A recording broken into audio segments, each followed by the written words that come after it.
Լուսանկարի այս աղջիկը Կարինե Բուդուչյանն է, 16 տարեկան հայուհի, ով ապրում էր Ռուսաստանում։ Նրա անհետացումը ուղղակի շոկային էր։ Ավելի կոնկրետ ոչ թե անհետացումը, այլ հետո երբ որ նրան գտան, ինչ վիճակում գտան, որտեղ էր գտնվում ու ինչ է արել կյանքի վերջին ժամերին։ Այսօր փորձելու ենք կետ առ կետ դասավորել եւ պարզել, թե ինչ է տեղի ունեցել Կարինեի հետ նրա մահվանից առաջ։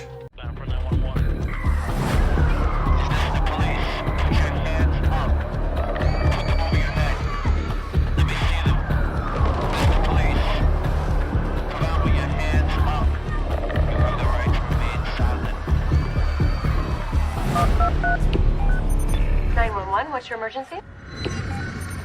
2009 թվականի հունվարի 19-ին Սանկտ Պետերբուրգի 16-ամյա բնակչուհի արմատներով հայ Կարինա Բուդուչյանը պատրաստվում էր հանդիպել իր ծանոթներին։ Կարինան ապրում էր Սանկտ Պետերբուրգում մոր հետ։ Նա սովորում էր դպրոցում, սիրում էր շփվել ընկերների հետ եւ ինչպես շատ դեռահասներ հետաքրքրվում էր տարբեր երիտասարդական ենթամշակույթներով։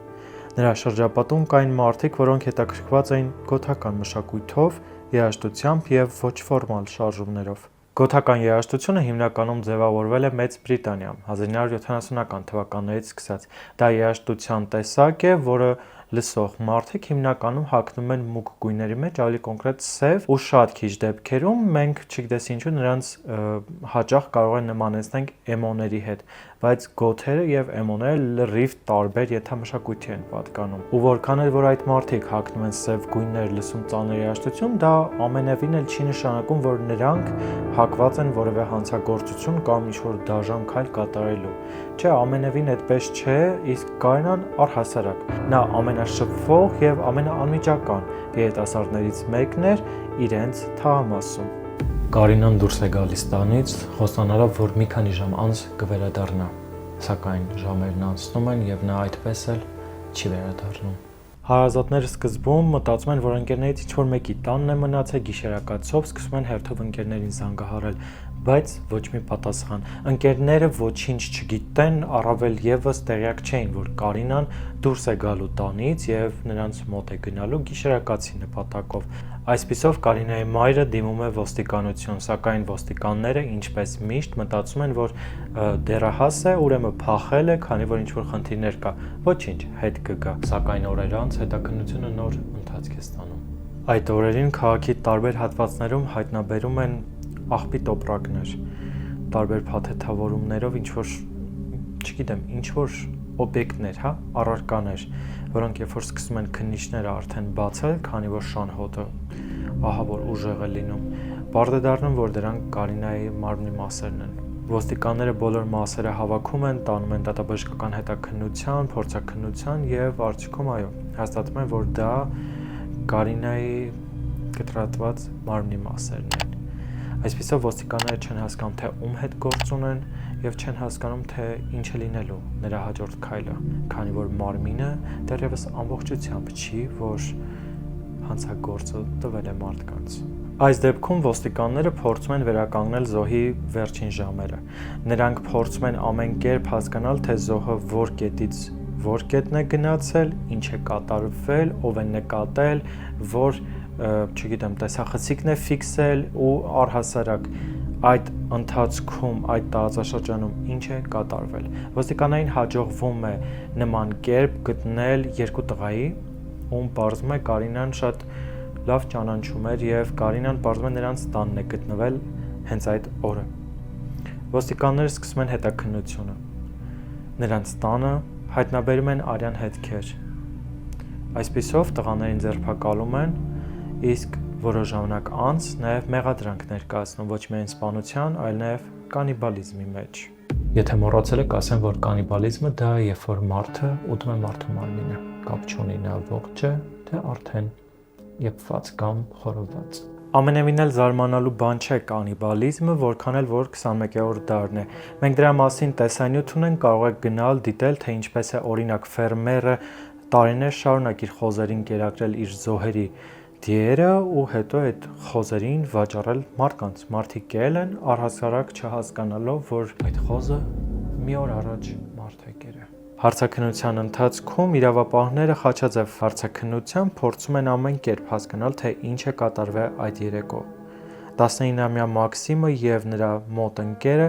Յուրին դեռևս ոչինչ չեն ասում։ Սակայն հենց նրանք են տեսել Կարինային վերջին անգամ, նրանք են եղել այն մարդիկ, ում հետ Կարինան անցկացրել է իր վերջին ժամերը։ Մաքսիմը եւ Յուրին մոտ ընկերներ էին, նրանք գոթական մշակույթի, ենթամշակույթի ներկայացուցիչներ էին իրենց համարում, շատ հաճախ տարբեր հավաքույթներ կազմակերպում, իրեն գնում հավաքույթների, մի խոսքով իրենց ամբողջ օրը անցկացնում են միասին ու դրա իսկ պատճառով շատ հաճախ նաև իրար տուն մնում, որի արդյունքում էլ, երբ որ Կարինան եկել է, այդտեղ եղել են երկուսով, բայց Կարինան եկել է, թե նրան բերել են։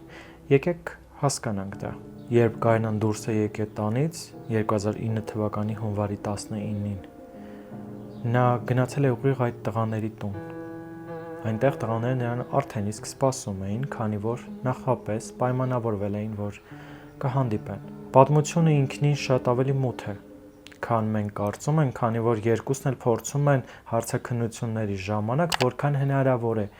իրենցից շեղել թեման։ Սակայն ոստիկանները այս դեպքում շատ գրագետ աշխատանքի միջոցով կարողացան վերջապես պարզել, թե ինչ է տեղի ունեցել այդ երեկո։ Այսպիսով հարցաքննությունների ժամանակ նրանք ոչ միայն սկսում են իրենցից վանել, ընդհանուր առմամբ այդ գործողությունը, որը տեղի ունեցել Կարինայի հետ, այլ նաև մեկը մյուսին մեղադրել։ Նրանք ցուցմունք են սկզբից ներկայացնում, հետո ցուցմունքը անընդհատ փոխում են, բարձաբանելով, որ ես վախենում եմ, որ իմ ընկերը կտուժի, բայց չէ։ Պետք է ես ճշմարտությունն ասեմ, իմ ընկերն է մեղավոր։ Երկուսն էլ նույնն են ասում։ Բայց կարծես թե Մաքսիմը ավելի ճիշտ է։ Մաքսիմը հայտարարում է, որ Կարինան իսկապես եղել է իր բնակարանում, սակայն պնդում է, որ աղջկա մահվան մեջ հիմնական մեղավորը Յուրին է։ Նրա խոսքերով Յուրին փորձում էր վախեցնել Կարինային, ինչի հետևանքով է տեղի ունեցել ողբերգությունը։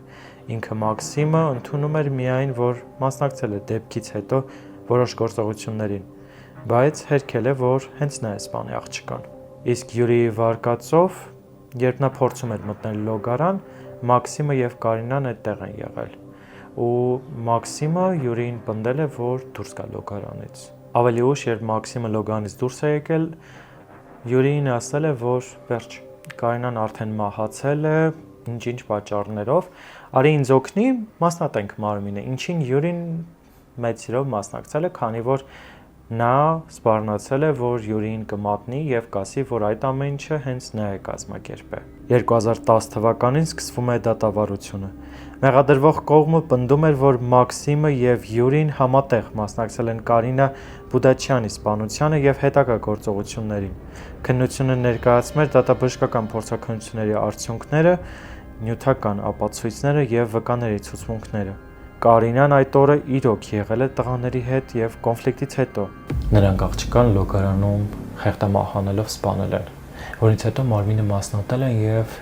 փորձել են տեսնել, թե ինչ համ ունի։ Ինչպես բոլոր կանիբալները, նրանք միսը այդպես չեն կերել, ոնց որ կա։ Միսը փորձարկել են տարբեր սոուսների, տարբեր ուտեստների հետ։ Այս դեպքում նրանք տղաները միսը կերել են կարտոֆիլի հետ, որից հետո որոշել են մնացած մասերը պետք է տեղավորել տոպրակների մեջ, տարբեր արգղերի մեջ, տարբեր իրերով փաթաթել ու ուղղակի քաղաքով մեկ տարածել, որ որևէ հետք չբերի տղաների տուն։ Այսպիսով շաբաթներ տևած դատավարությունը վերջապես ավարտվում է, բայց մինչև դատավարժին անցնելը եկեք մի հատ հասկանանք, առհասարակ ինչու էր Կարինան եկել այդ տուն, ինչ էր այդտեղ կորցրել։ Պարզվում է, որ Կարինան սիրահարված է եղել Մաքսիմին։ Մաքսիմը նրանից տարիքով մի քիչ մեծ է եղել ու Կարինան ուղղակի գժի պես որոշել է Մաքսիմի ամեն ասածը կատարի ու շատ հաճախ Մաքսիմը նրան առհասարակ նույնիսկ ուշադրություն չի դարձրել, բայց աղջիկը շարունակել է տղայի սիրտը փորձել գրավել, շահել, այդ իսկ պատճառով ամեն անգամ հանդիպումներ նրա հետ փնտրել։ Եվ վերջին ռոմանտիկ հանդիպման ժամանակ էլ Կարինային սպանել են։ Տղաներին դատում են մեկին 19, մեկին 18 տարով։ Յուրին, ում 18 տարի են դատում, փորձում է բանտից դատել Կարինայի մորը, ասելով, որ դատարանում լսումների ժամանակ նա իրեն հայհոյել է, վատաբանել է եւ պահանջում է գումար։ Սակայն դատարանը դա չի ընդունում եւ այդպես էլ այդ գործը չի էլ բացվում նույնիսկ, այսպես կարելի ասել, սակայն այսքանով դեռ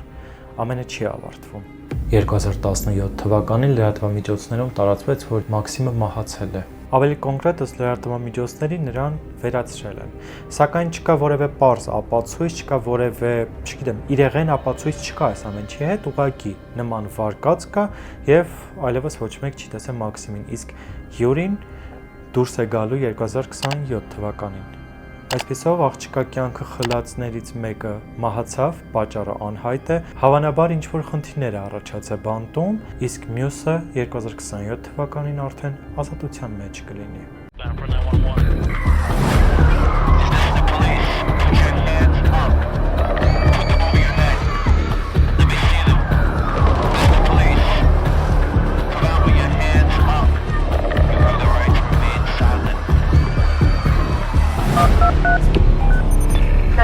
What's your emergency?